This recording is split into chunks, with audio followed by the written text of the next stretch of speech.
7월 22일 수요일 은총의 숲 새벽 묵상. 복음서의 핵심 천국과 부르심. 마태복음 4장 19절.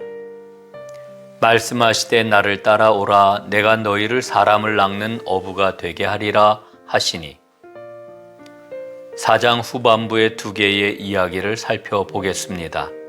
첫째는 회개하라 천국이 가까이 왔느니라 하는 예수님의 말씀입니다.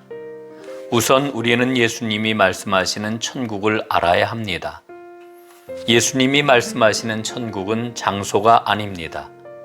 여기서 천국 혹은 하늘나라는 하나님의 백성이 죽어서 가는 어떤 장소를 말하는 게 아닙니다. 예수님이 말씀하시는 방식을 보십시오. 천국이 가까이 오고 있다라고 말합니다.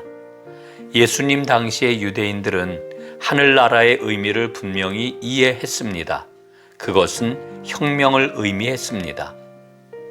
예수님은 하나님 나라의 운동이 무르익은 분위기 속에서 자라나셨습니다. 이방인에게 정복당한 유대인들은 하나님께서 언젠가는 잘못된 이 세상을 바로잡으실 것을 기다렸습니다. 특히 하나님께서 왕이 되신다는 것을 고대했습니다. 그 왕은 거꾸로 된 이 세상에 정의와 평화를 가져오실 것입니다. 예수님은 그 나라가 지금 오고 있다 하고 선포하십니다. 그 나라에 참여하려면 잘못된 삶을 바로 잡아야 합니다. 그것이 바로 회개입니다. 회개는 어떻게 느끼냐의 문제가 아니라 무엇을 하느냐의 문제입니다. 지금까지와는 다른 삶을 사는 것이지요. 방향을 바꾸는 것입니다. 둘째는 나를 따라오라는 부르심입니다. 예수님은 당시 유대인들이 생각하던 왕국을 위한 군사적 저항과 권력투쟁을 통한 혁명을 거부하십니다. 어둠으로 어둠을 맞서는 것은 끝없는 악순환만을 가져올 것입니다. 더구나 그 일을 하나님의 이름으로 행하는 것은 하나님을 모독하는 일이었습니다. 예수님의 하나님 나라는 사람 속에서 빛을 발할 것입니다. 예수님은 처음 제자들을 찾아가 부르십니다. 나를 따라오라 너희가 사람을 거두게 될 것이다. 베드로와 안드레가 이 말의 뜻을 알았을까요?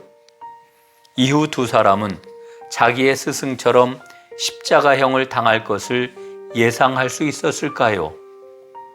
요한의 형제 야고보는 헤롯의 명령에 따라 죽임을 당할 것을 생각이나 했을까요? 베드로는 로마에 자신의 이름으로 거대한 예배당이 세워지리라는 것을 생각도 못했을 것입니다. 또한 안드레는 이후에 여러 나라에서 자신을 수호 성인으로 삼으리라는 것을 상상도 하지 못했을 것입니다. 그들은 앞으로 있을 영광도 고통도 알지 못했습니다. 그들은 오로지 예수님만을 보았습니다. 그것만으로 충분했습니다. 그래서 그분의 인격과 그분의 놀라운 흡인력에 자신을 맡겼습니다. 예수님에게는 영광과 고통의 모든 보화가 숨겨져 있었습니다. 자신을 주님께 완전히 맡기는 이 사람들을 통해 예수님은 하나님 나라의 운동을 펼쳐 나가실 것입니다. 그 모습은 무모해 보이기까지 합니다. 예수님이 나를 부르시는 음성이 들리시나요?